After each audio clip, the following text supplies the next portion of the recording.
बोलो श्री गुरु महाराज की जय। बोलो श्री स्वामी जी महाराज की जय। सारी संगत को प्रेम भरी जय श्री सच्चिदानंद, जय श्री सच्चिदानंद। बड़ा सुंदर शरीर दिया है उस परमात्मा ने। सदा इस जीभा से उसका गुणगान करते चले।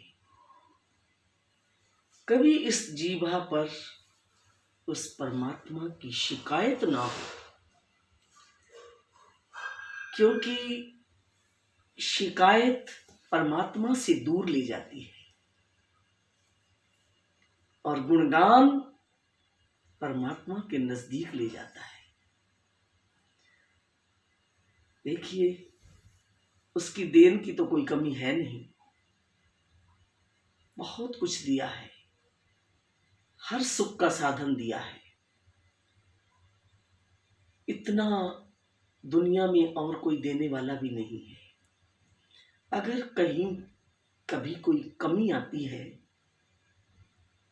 तो उस कमी की वजह से शिकायत ज़बां पर ना आए। गुणगान तो सदा चलता रहे।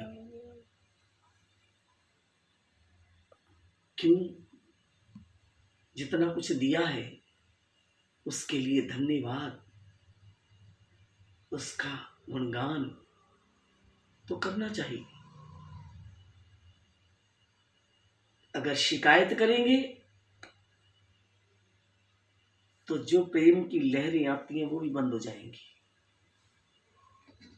इसलिए परमात्मा की शिकायत का शब्द कभी इस ज़बां पर ना आए, गुणगान चलता रहे उसका। क्योंकि एक मुसलमान बादशाह हुए हैं महमूद, उनका एक नौकर था जिससे बादशाह बहुत प्यार करते थे। अब नौकर भी वफादार था, तो बादशाह जो कुछ भी खाते घर में लाते, पहले नौकर को खिलाते, बाद में आप खाते, और नौकर को अपने पास ही सुलाया करते।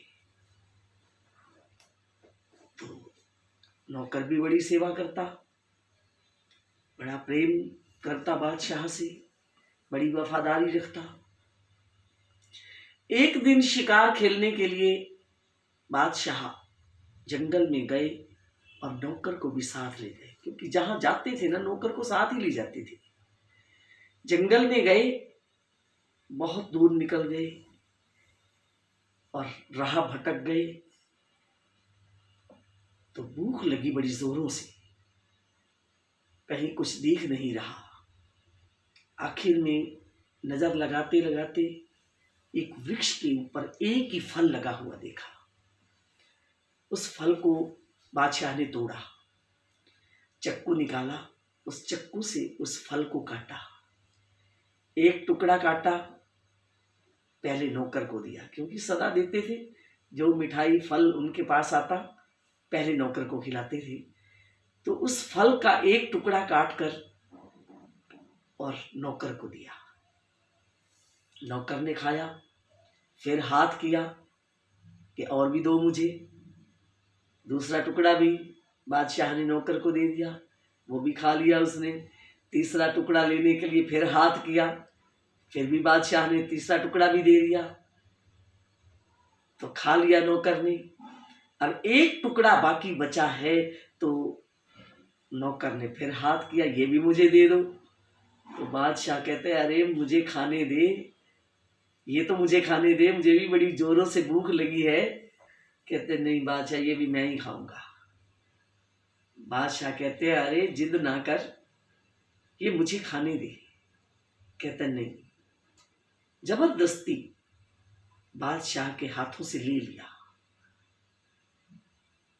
और बादशाह ने उसके हाथों से छीन लिया। अरे नहीं, ये तो मैं ही खाऊंगा। नौकर कहता नहीं मैं खाऊंगा। ऐसे छीना चपटी भी हुई।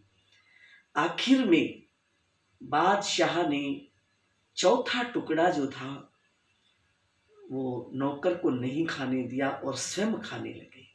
जैसे ही उस टुकड़े को मुंह में डाला, वो तो इतना कड़वा था, जहरीला था कि ज़बान के साथ लगते ही बड़ी कड़वाहट लगी। नौकर से कहा, अरे ये खाया कैसे तूने, और मुझे बताया क्यों नहीं, ये कड़वा है फल।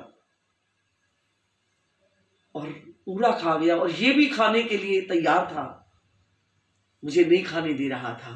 इतना कड़वा फल, बताया क्यों नहीं। कहते बादशाह, मैं इसलिए आपको ये भी नहीं खाने दे रहा था कि आपको पता चल जाएगा ये कड़वा है, तो शिकायत वाली बात हो जाएगी। क्योंकि आज तक जिन हाथों से मैंने मीठे मीठे फल खाए, बहुत मिठाइयाँ खाई, बहुत बढ़िया बढ़िया पदार्थ खाए, आज अगर मुझे कड़वा खाने को आ गया मेरे पास, तो मैं उसकी शिकायत करूं। मैं आपको इसलिए बताना ही नहीं चाहता था। बादशाह कहते हैं, अरे इतना कड़वा तूने खा कैसे लिया। कहते हैं बादशाह, आपके बड़े उपकार हैं मुझ पर, बड़ा प्रेम है आपका मुझ पर। इतना तो मुझे कहीं घर में भी इतना प्यार नहीं मिल पाया जितना प्यार आपसे मुझे मिल रहा है। तो मैं इस ज़बान से आपकी शिकायत करना नहीं चाहता था बादशाह। अगर मैं आपको बता देता तो शिकायत लगती मुझे कि ये मैं शिकायत कर रहा हूँ, इसलिए मैंने आपको बहुत मना किया कि मुझे खाने दो, आप मत खाओ। तो अब सोच लीजिए कि इतना कुछ परमात्मा ने हमें दिया है। अगर कोई जीवन में दुख संकट आया है तो हम उसकी शिकायत करें। क्यों करें शिकायत? क्योंकि जितना कुछ उस परमात्मा ने दिया है, कोई इतना है, कोई रिश्तेदार हो, कोई संबंधी हो, कोई मित्र हो, कितना ही प्यारा क्यों ना हो, इतना कुछ दुनिया में कोई भी देने वाला नहीं है जितना कुछ वो परमात्मा दे रहा है। इसलिए हम ये शब्द बोला करते हैं, इतना कुछ करता है कौन बंदा बंदे के लिए, इतना कुछ करता है कौन बंदा बंदे के लिए, जितने उस मालिक ने दिए हैं खजाने भर, जितने उस मालिक ने दिए हैं खजाने भर, धंधों में गुजरता दिन, सोने में रात गुजर, धंधों में गुजरता दिन, सोने में रात गुजर, जिसने ये दिया जीवन उसका भी तो सिमरन कर, जिसने ये दिया जीवन उसका भी तो सिमरन कर। आओ, इतना कुछ दुनिया में और कोई नहीं देने वाला जितना उस परमात्मा ने दिया है। अनेकों अनगिनत सुख दिए हैं परमात्मा ने। अगर कोई दुख आया है, कोई जीवन में कमी आ गई है, तो उसके लिए भी शिकायत नहीं करनी। इस ज़बान के ऊपर सदा परमात्मा का गुणगान चलता रहे, उसकी शिकायत का शब्द इस ज़बान पर ना आए। तो बड़ा सुंदर जीवन है। जीवन भी दिया, जीवन को चलाने के लिए सुख के साधन भी दिए, तो क्यों ना उसका गुणगान करें। आओ, ऐसा भाव अपने मन का बना लीजिए। सुख हो तो उसमें भी सिमरन हो, अगर दुख आए तो उसमें भी उसका गुणगान, उसका धन्यवाद चलता रहे, क्योंकि यही है परमात्मा के नजदीक जाने का ढंग। बोल साचे दरबार की जय।